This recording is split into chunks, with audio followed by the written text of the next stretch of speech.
Imagine standing in the grandest palace of an empire, its walls lined with gold, its halls echoing with the steps of courtiers, its windows opening to gardens that seemed endless. Outside those walls, though, the world is changing. Rumors of unrest, whispers of rebellion, and shadows creeping closer every day. Now imagine being the queen inside those walls. Once you were at the center of celebration, the crown heavy on your head, but lighter than the admiration of the people. Suddenly, the same crown feels like chains, every glance at you carries suspicion, and every sound of footsteps might be the arrival of bad news. History often tells us about kings, emperors, and generals during these moments of collapse. But what about the women standing beside them? What about the empresses and queens who lived the fall of empires not as rulers on the battlefield, but as wives, mothers, and daughters whose lives turned upside down with each twist of fate? In many ways, their stories are the most haunting, because they are the ones history nearly silenced. We know the names of the men who signed treaties and led armies, but behind those names were women who faced choices just as impossible. To flee or to stay, to resist or to surrender, to sacrifice everything or to cling to fragments of dignity. When an empire crumbled, they often paid the heaviest price.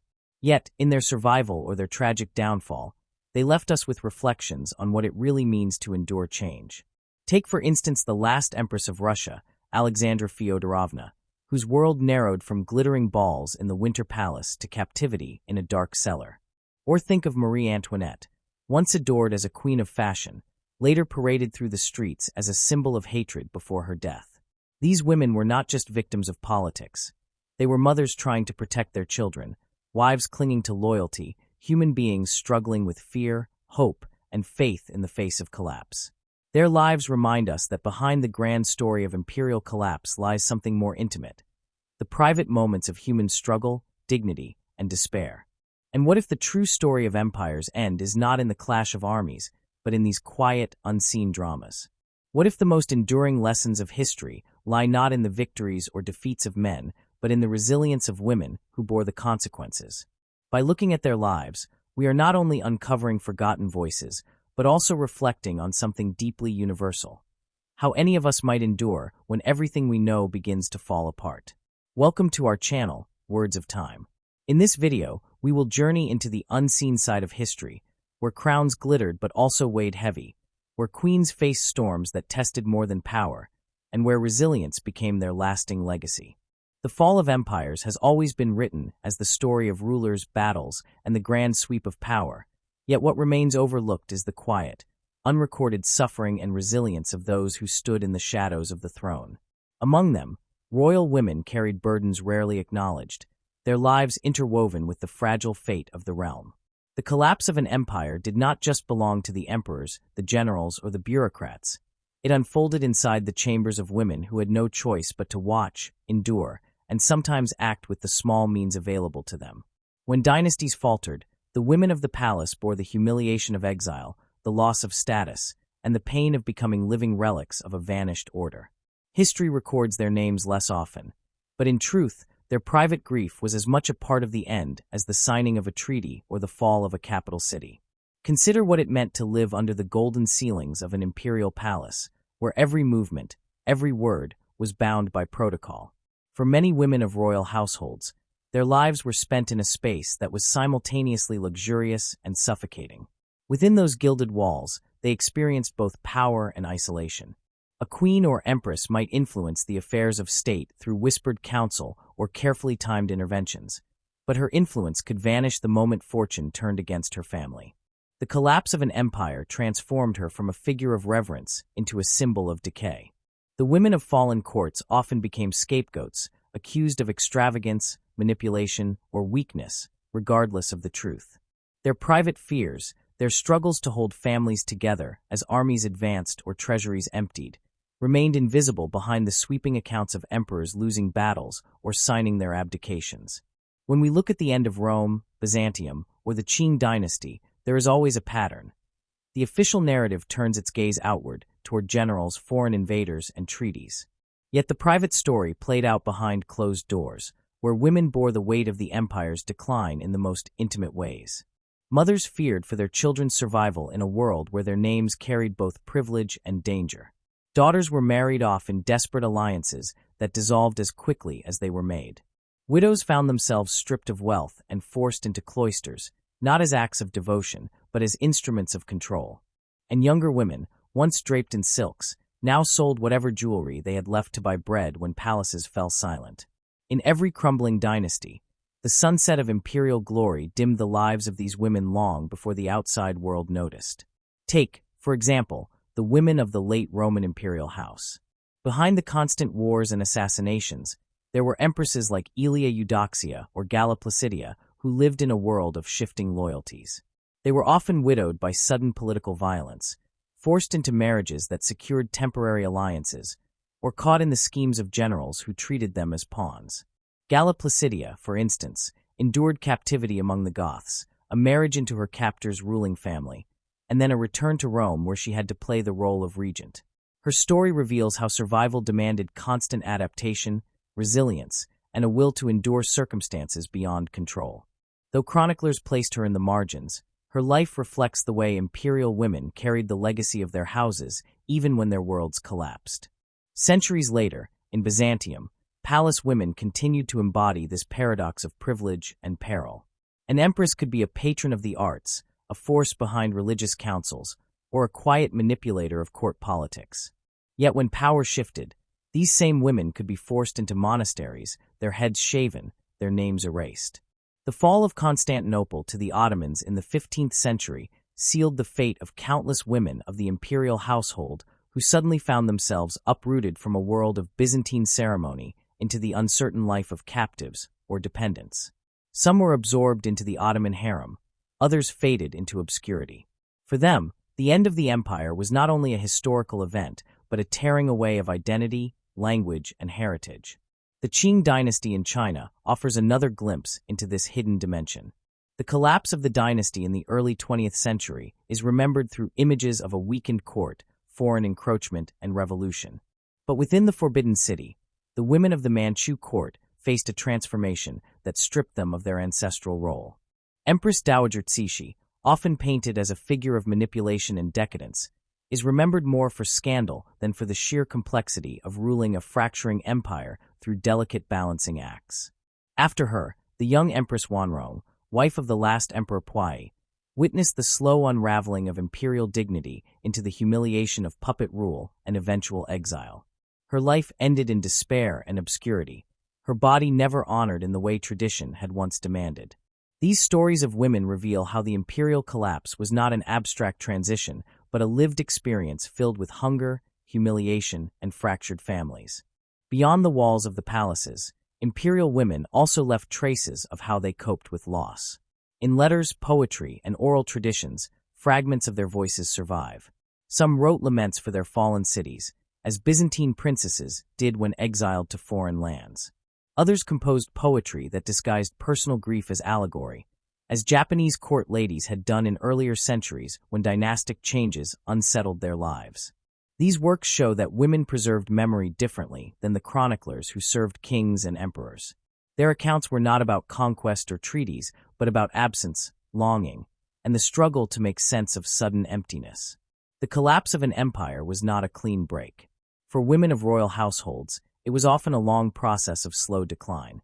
They endured financial strain as treasuries emptied, watched rituals lose their meaning when no one outside the palace respected them, and tried to maintain dignity as their titles became irrelevant. Many were sent into exile, carrying only fragments of their past.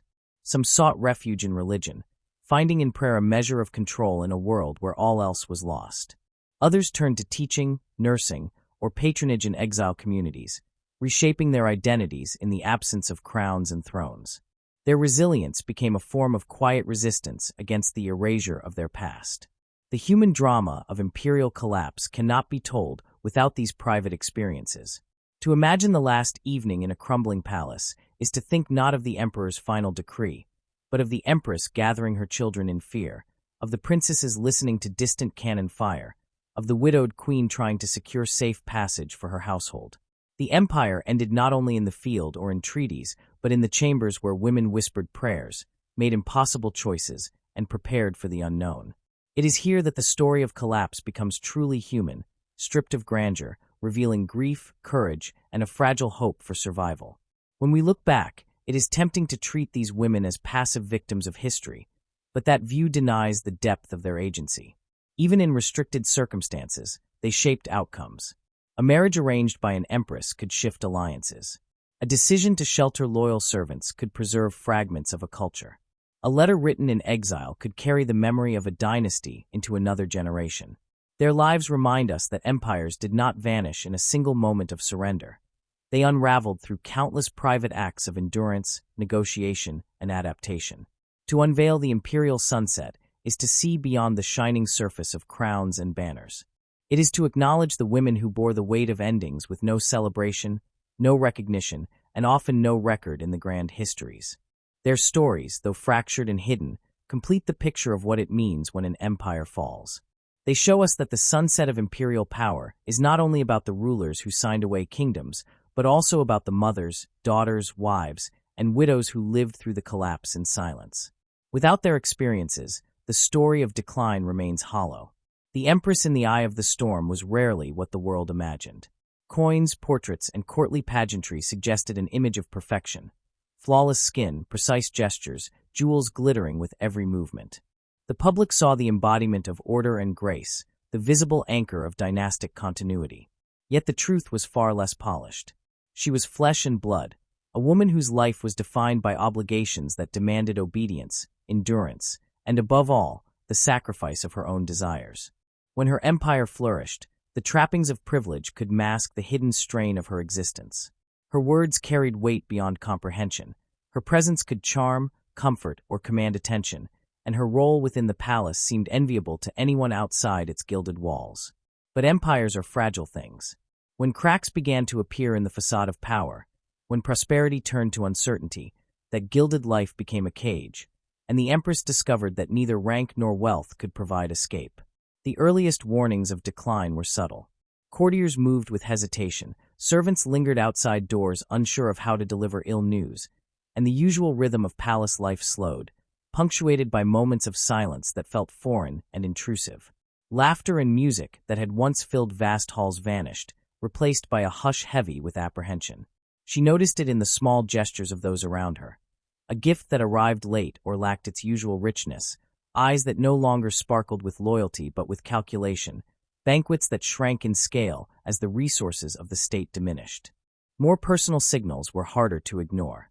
She observed her husband, once confident and commanding, spending hours over papers in silence, knuckles white from tension. She saw the strain in courtiers' faces, the careful modulation of tone, the unspoken fear that each conversation could be a trap. Slowly, imperceptibly, she realized her world was contracting. What had once been a throne of influence had become a gilded prison, the doors to freedom closed as surely as the palace gates. Privilege was real, tangible, and undeniable, yet it came at a cost that few could recognize from the outside. Every word, every gesture, every decision carried weight and risk. In times of strength, this scrutiny might seem flattering, a measure of her importance. In times of decline, it became suffocating.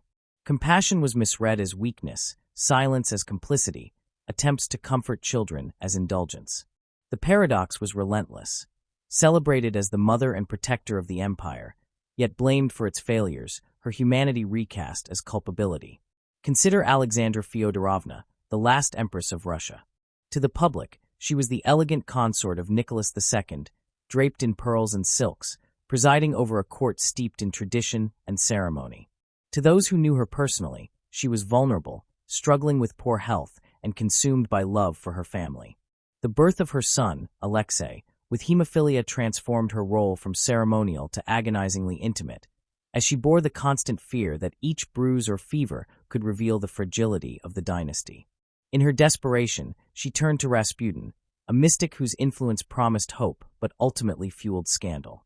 Her reliance on him, born from maternal fear and private necessity, became a public liability. She was accused of manipulation, derided as a foreign-born interloper, and vilified as a symbol of Russia's decay. Yet in her private world, she was simply a mother terrified for her child and a wife watching her husband crumble under pressures that no crown could alleviate. The storm of revolution left her exposed, trapped in a cage from which there was no escape.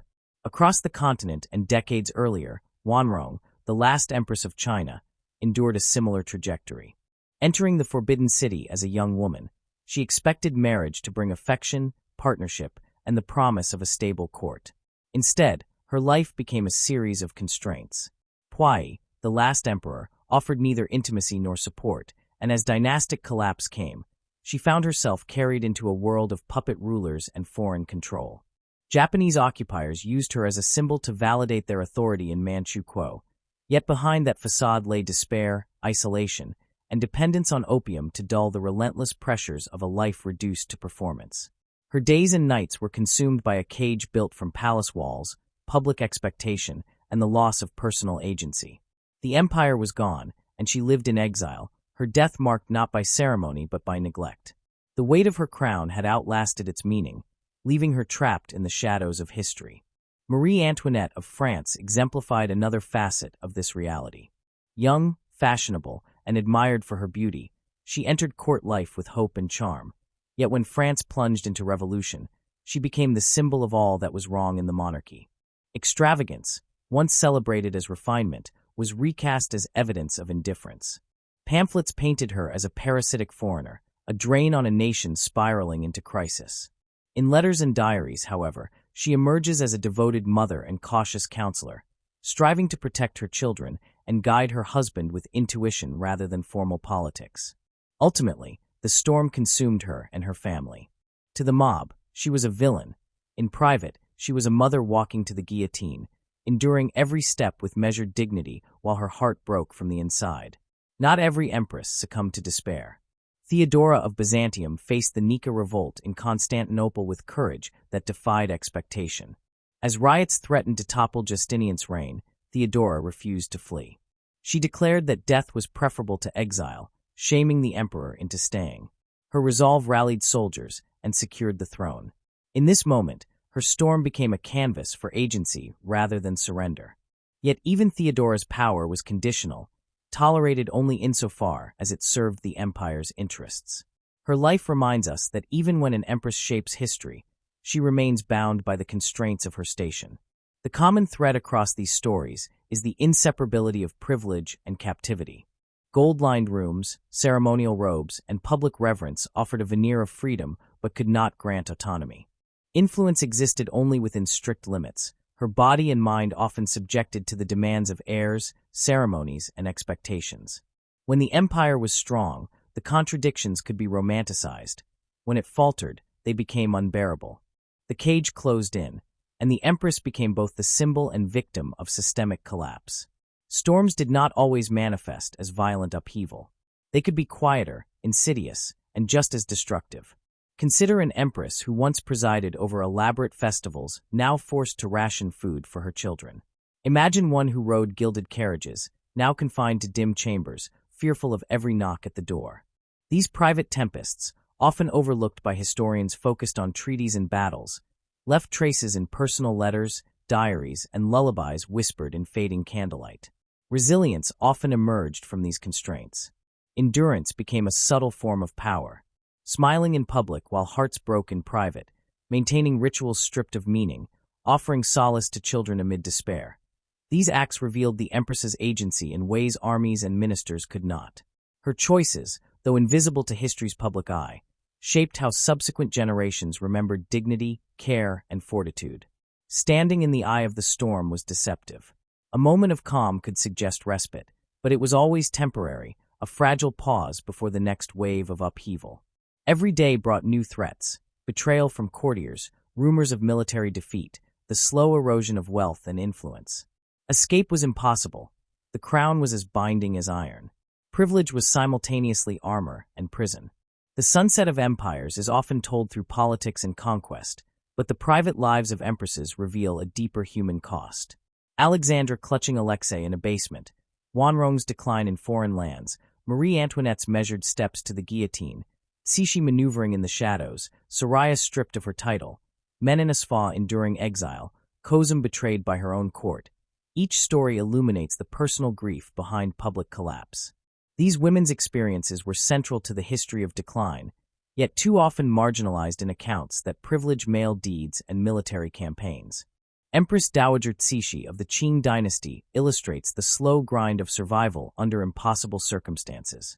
Her empire faced foreign invasions, internal rebellions, and growing irrelevance. Accused of extravagance and manipulation, she navigated a court riddled with plots, rising from concubine to empress and regent.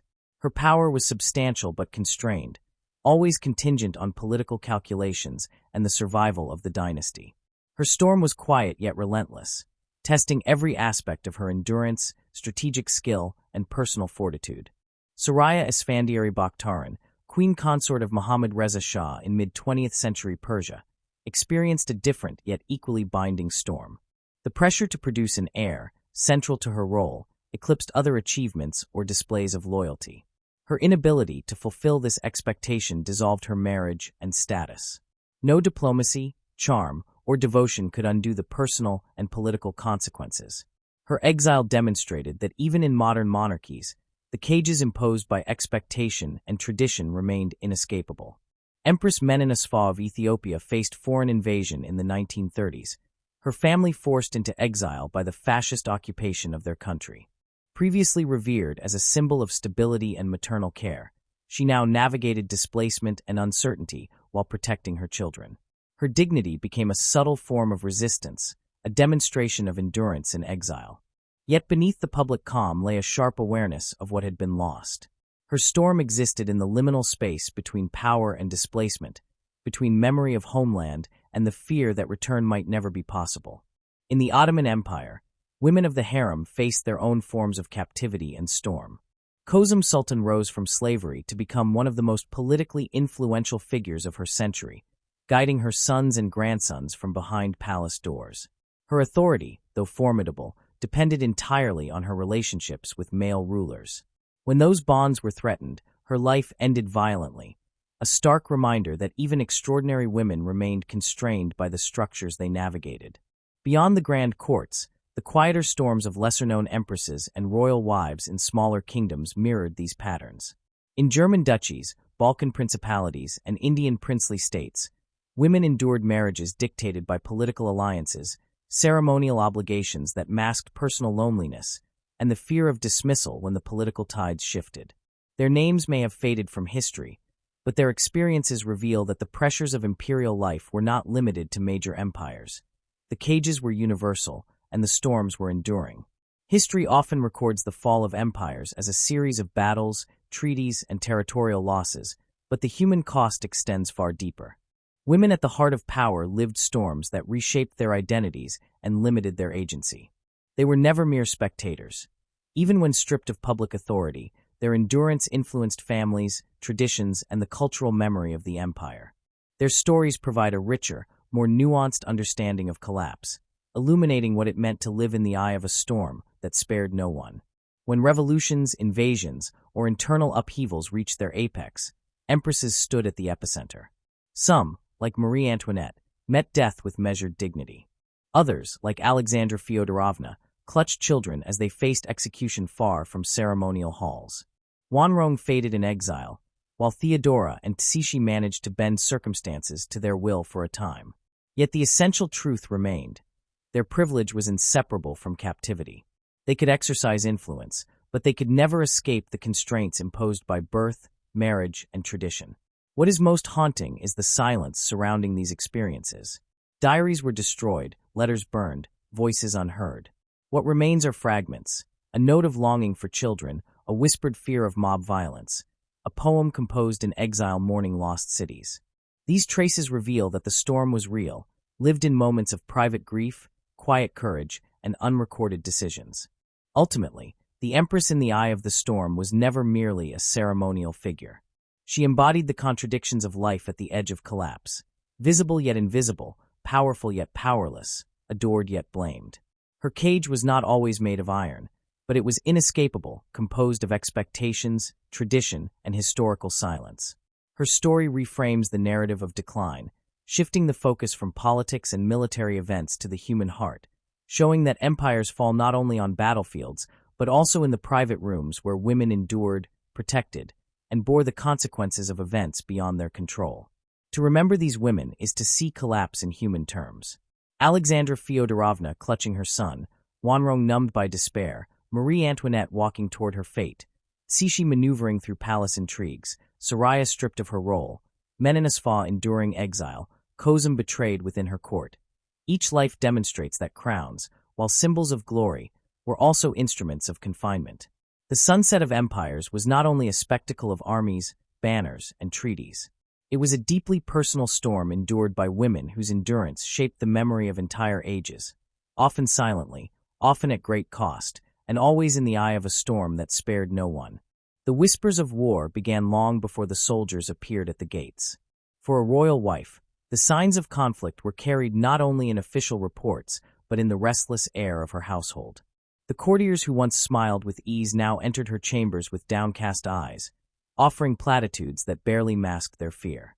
Supplies to the palace grew erratic, familiar luxuries vanished, and every letter that arrived bore news of villages burned, provinces lost, or allies wavering. The empress or queen, sitting in her chamber beneath ceilings gilded with gold, felt the tremors of war in the silence between conversations, in the way her husband's advisors grew sharper in tone, in the way the guards doubled at the doors while her children played unaware. These were not yet the thundering sounds of cannons or the roar of mobs, but whispers, soft, insidious, and unrelenting. As war approached, her cage tightened. She was expected to embody calm, to appear before her people as a symbol of stability, while within her heart the weight of dread grew unbearable. Unlike her husband, who met councils and generals to plan defense or retreat, her battlefield was the home. She had to decide how to protect her children, how to soothe frightened servants, how to keep dignity in ceremonies that no longer carried meaning. The choices before her were impossible. To flee would be branded cowardice.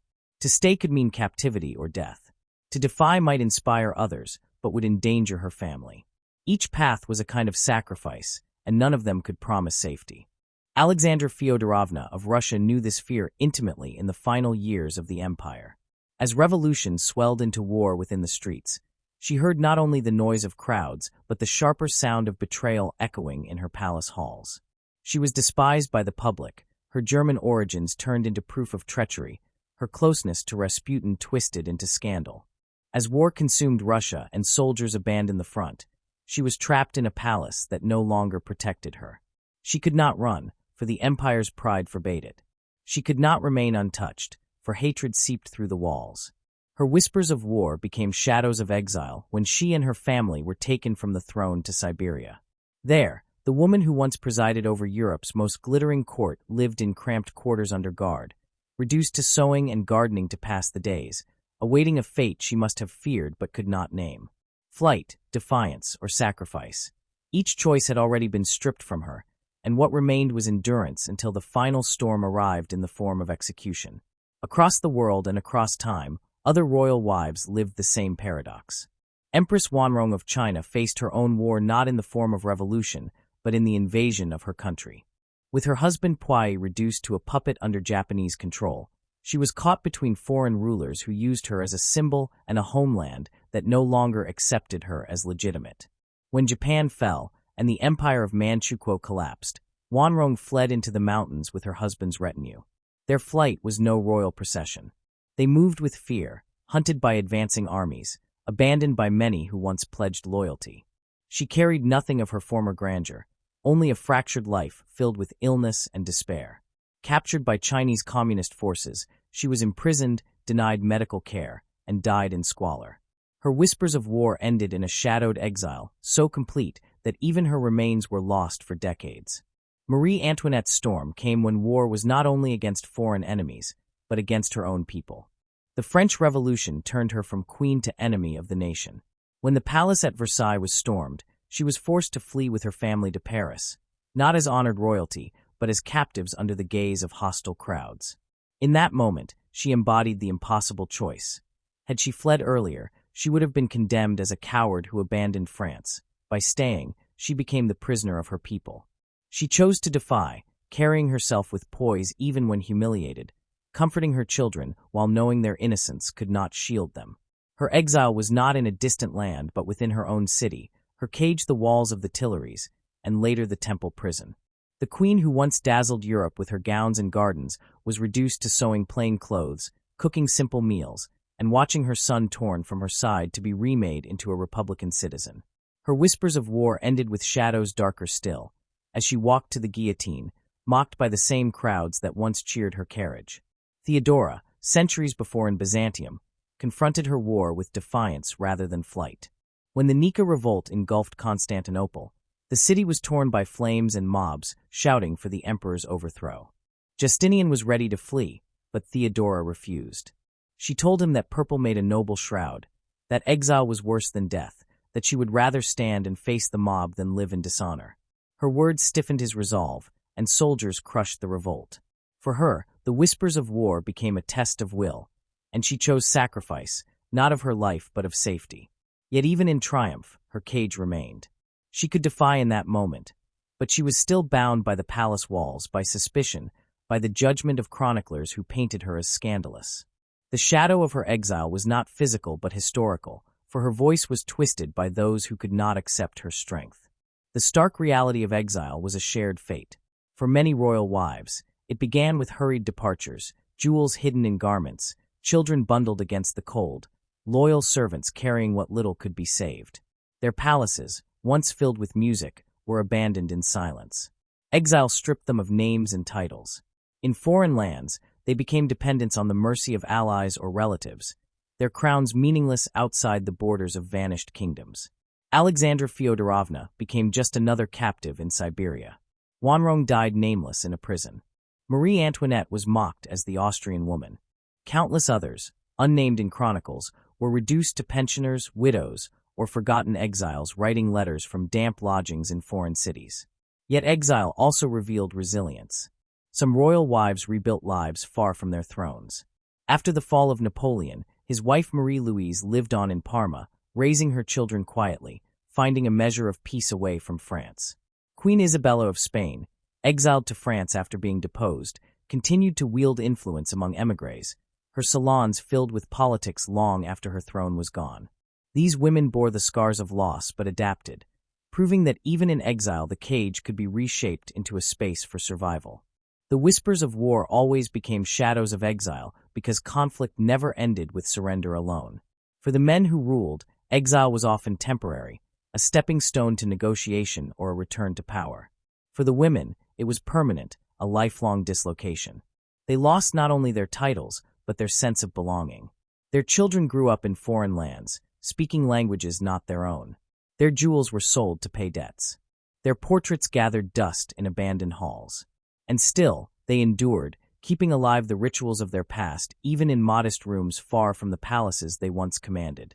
In these stories lies the deepest truth of imperial decline. The royal wife stood at the center of the storm, facing choices no human being should bear alone. Flight, defiance, sacrifice, each carried its own torment. To flee meant disgrace, to defy meant peril, to sacrifice meant surrendering the very family she sought to protect. In every case, the outcome was exile, whether in prisons, in foreign courts, or in the loneliness of memory. Her whispers of war were drowned by the clamor of armies, but her shadows of exile lingered long after the banners fell. She was the silent witness, the bearer of grief, the human heart of imperial collapse. The legacy of the fallen queens begins not at the moment of execution, exile, or humiliation, but in the shadows that follow. After the storms of collapse, after the whispers of war and the agonies of exile, their stories did not end. They lingered in memory, in legend, in bitterness, and in admiration. Even stripped of crowns, robbed of thrones, and dismissed by those who rose after them, royal women carried a weight that could not be erased. Their lives, reshaped by defeat, became threads in the larger fabric of culture and history. Sometimes they inspired resistance, sometimes reconciliation, and sometimes they became warnings told by chroniclers eager to preserve the authority of the victors. But in every case, they shaped how posterity understood the end of empires, often more vividly than the men whose decisions had brought about the collapse. In the aftermath of the French Revolution, Marie Antoinette's image was transformed. To her accusers, she had been the Austrian woman, a frivolous queen who squandered France's resources while the people starved. Her downfall had been staged as a triumph of justice over tyranny. Yet in the years that followed, her quiet composure at trial and her dignity on the scaffold softened her image. Memoirs of those who had served her, accounts of her final days, and even the simple detail of her apologizing to the executioner for stepping on his foot at the guillotine created a portrait of courage. To monarchists of the 19th century, she became a martyr, a symbol of loyalty to tradition and the sanctity of monarchy. To revolutionaries, she remained a cautionary tale of excess. Her legacy was divided, yet enduring. She lived on not only as a queen whose life was cut short, but as a figure who embodied the complexities of female power and vulnerability in times of collapse. In Russia, Alexandra Fyodorovna's story was shaped by tragedy. Vilified in life, remembered as stubborn and misguided, her death with her family in a basement in Ekaterinburg turned her into a symbol of innocence lost. The photographs of her children, once dressed in white for court ceremonies, became haunting relics of a vanished world. In the Soviet Union, she was condemned as part of a corrupt order, yet whispers of her devotion to her children survived. In exile communities, she was remembered as a tragic mother who had been destroyed by forces beyond her control. Decades later, when the Russian Orthodox Church canonized the royal family as martyrs, Alexandra's legacy shifted again. She became not a failed empress but a saint, her suffering sanctified, her endurance honored as spiritual strength. The woman who had been mocked and despised was transformed into a figure of reverence, shaping how generations would view the last days of Imperial Russia. In China, Empress Wanrong's legacy was marked by silence for many years. Her life had ended in obscurity, her body discarded without dignity, her name overshadowed by the downfall of Puyi and the disintegration of the Qing dynasty. For decades she was remembered only in fragments, as a woman who descended into addiction and despair. Yet with time, as historians looked beyond the caricatures, her story took on new meaning. She became a symbol of the cost of political manipulation, of a young woman caught between traditions she could not escape and foreign powers who used her as a pawn. Films, novels, and memoirs began to reinterpret her life as a tragedy not of weakness but of abandonment. In this reinterpretation, Wanrong's suffering spoke for countless women who had been silenced by history. Her story reshaped how the fall of the Qing dynasty was remembered, reminding future generations that imperial collapse was not only about emperors and generals, but about the women left to wither in exile. Theodora of Byzantium, though she lived in an earlier era, left a legacy that proved enduring across centuries. Chroniclers painted her both as a scandalous figure who had risen from humble and even disreputable origins, and as a courageous empress who saved Constantinople during the Nika Revolt. Her legacy was never simple. To some, she represented the dangers of female influence in politics. To others, she was proof that women could exercise authority equal to men when crisis demanded it. Over time, her memory became a lens through which later generations debated women's roles and power. Even when vilified, her presence in the narrative of Byzantine history ensured that women were not erased entirely from the story of empire. In Ethiopia, Empress Menenasfa, wife of Haile Selassie, lived long after the Italian invasion had forced her into exile. Unlike others whose lives ended in tragedy, she returned to her homeland and resumed her role as consort. Her endurance and dignity made her a symbol of continuity, a figure who embodied the resilience of Ethiopia through the upheavals of war and occupation.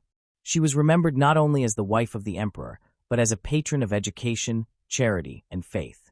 Her legacy lived on in the cultural memory of Ethiopia as an empress who, though tested by exile, returned to serve her people with humility.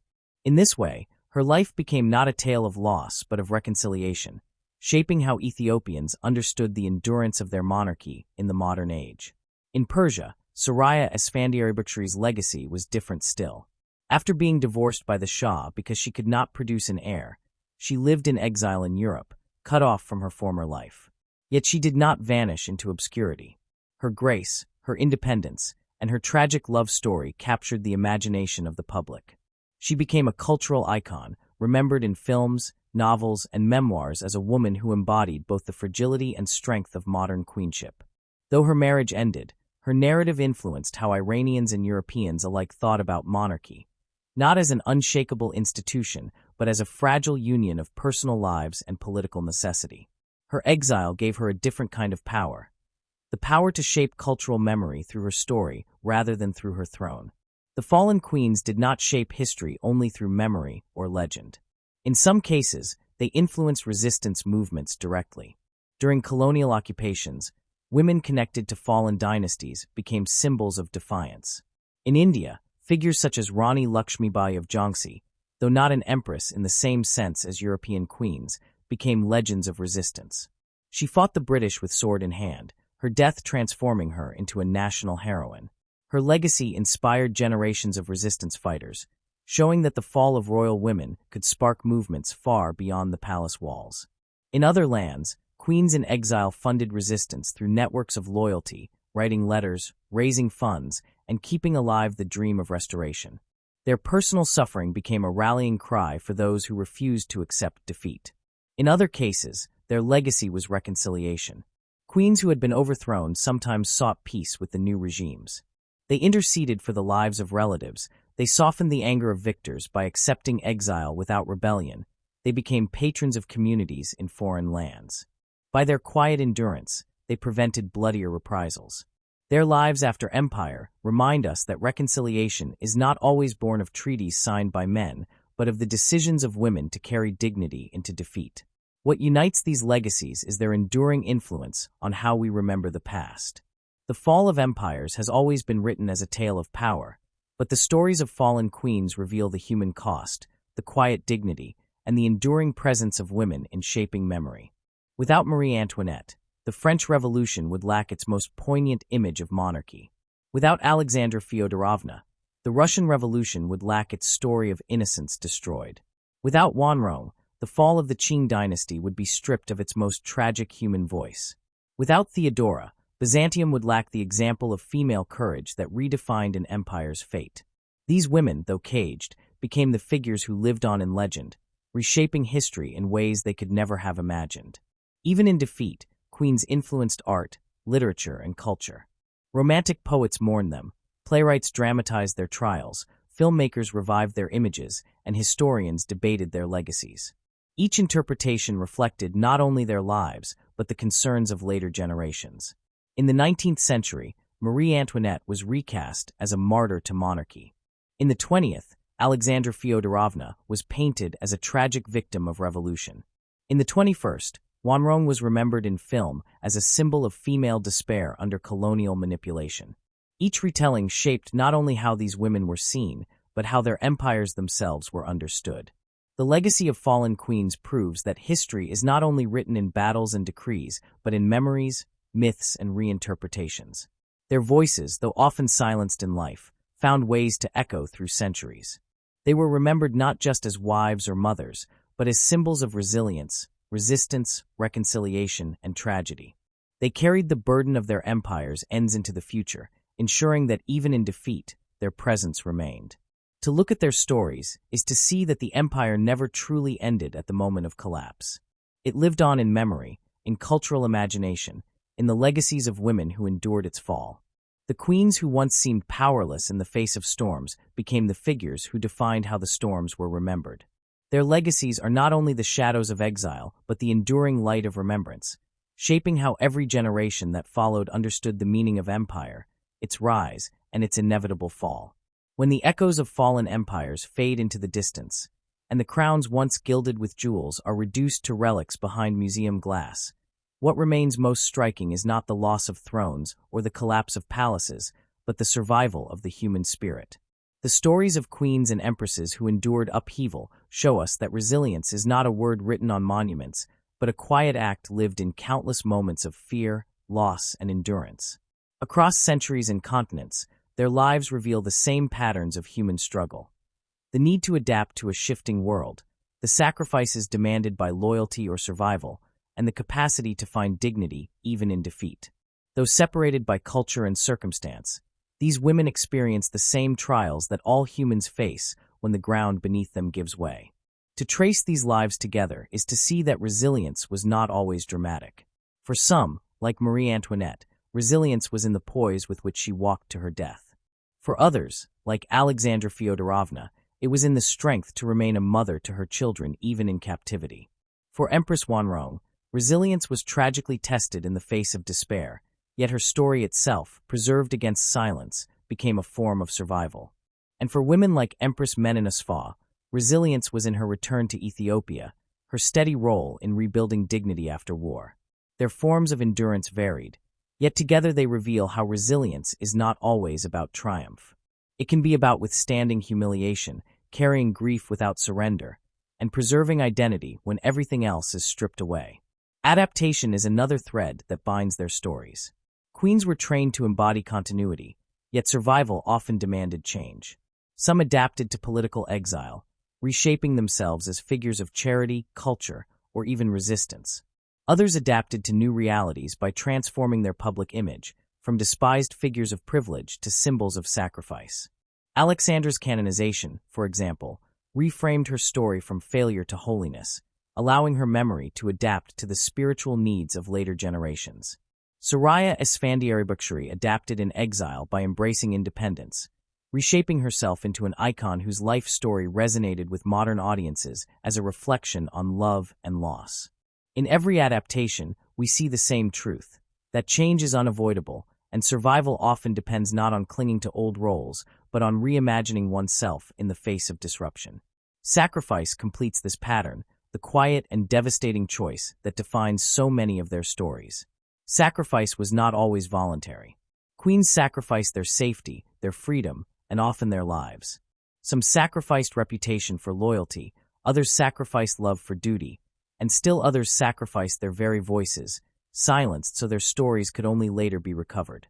Sacrifice binds them to the universal human experience because it mirrors what countless others endure in moments of upheaval.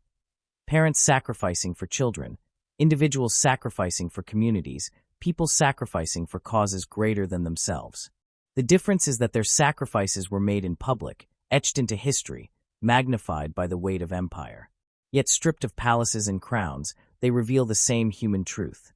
That to endure change is to lose something dear, but to transform that loss into meaning is what gives life its lasting weight.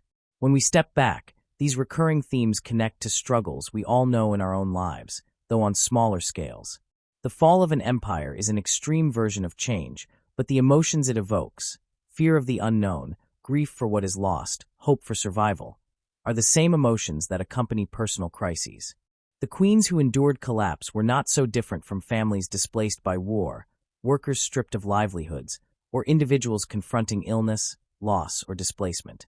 Their stories remind us that change, whether vast or intimate, asks the same of us all: resilience, adaptation, and sacrifice. There is also a deep lesson in the universality of their silence and their rediscovery. Many of these women were ignored by contemporary historians, overshadowed by kings, generals, and revolutionaries. Their voices were suppressed, their choices minimized, their lives reduced to anecdotes of vanity or weakness. Yet across time, their narratives resurface because people crave the human side of history. We seek to understand not only what leaders decreed, but what women felt as they faced collapse. This reflects a universal human hunger for connection. To know that even in the greatest storms of history, there were people who endured them in ways that mirror our own quiet struggles. By recovering their voices, we recognize the timeless relevance of their lives. It is not only history that benefits from this recovery, but our own understanding of resilience today. When we face disruption, whether in our personal lives or in the broader turbulence of society, we often believe our struggles are unique, that no one before us has endured such uncertainty. Yet the fallen queens show us otherwise. Their lives reveal that the human spirit has always been tested by loss, that adaptation has always been required for survival, and that sacrifice has always been demanded in times of change. Their stories encourage us to see ourselves as part of a larger continuum of endurance, where dignity can be preserved even when power is lost. The reflection also raises questions about how we measure success. The queens of history were not successful in the terms their societies valued. They did not preserve thrones, prevent revolutions, or maintain empires. Yet their lives continue to be studied, remembered, and reimagined. Their influence persisted in memory, in culture, and in spiritual tradition. This suggests that success is not only about victory, but about the legacy of meaning left behind. To endure collapse with grace is itself a form of success. To be remembered for sacrifice or for resilience is a victory of another kind, one that outlasts the temporary power of crowns and armies. In many ways, their stories can be seen as mirrors held up to our present. Today, the world faces upheavals of its own: wars, migrations, economic collapses, environmental crises, and social revolutions. In each case, ordinary people face choices similar to those faced by queens in exile: whether to resist, adapt, or sacrifice. Their stories, though centuries old, resonate because they remind us that history is not abstract. It is a record of human endurance, of people who confronted overwhelming change and still carried on. The enduring influence of these women also challenges us to question what stories remain untold today. Just as the voices of queens were once silenced, so too are countless voices marginalized in our own time. Their rediscovery shows the importance of listening to those often overlooked, the displaced, the forgotten, the silenced. By telling their stories, we enrich not only history but our own understanding of humanity. To reflect on these queens is to see that beyond the crown lies something greater. Titles and empires vanish, but the human spirit endures. Their resilience shows us that dignity can survive even in defeat. Their adaptation shows us that change, though painful, opens paths to new forms of identity. Their sacrifice shows us that loss, though inevitable, can give rise to meaning. These are not only lessons from history, but lessons for life. Reminders that even in times of immense change, we too can find strength. As readers and witnesses to their stories, we carry a responsibility. History is not complete until it is shared, until voices once silenced are given space to speak. The fallen queens cannot tell us their stories directly, but we can choose to remember them not as symbols of failure, but as figures of endurance. Their lives invite us to reflect on our own struggles and to see in them the echoes of universal human truths. Share these perspectives, discuss them, keep them alive. Talk about the human cost of history, not only its victories. Explore the untold sides of collapse, not only the grand battles. By doing so, we honor not only the fallen queens, but all who have endured immense change with resilience, adaptation, and sacrifice.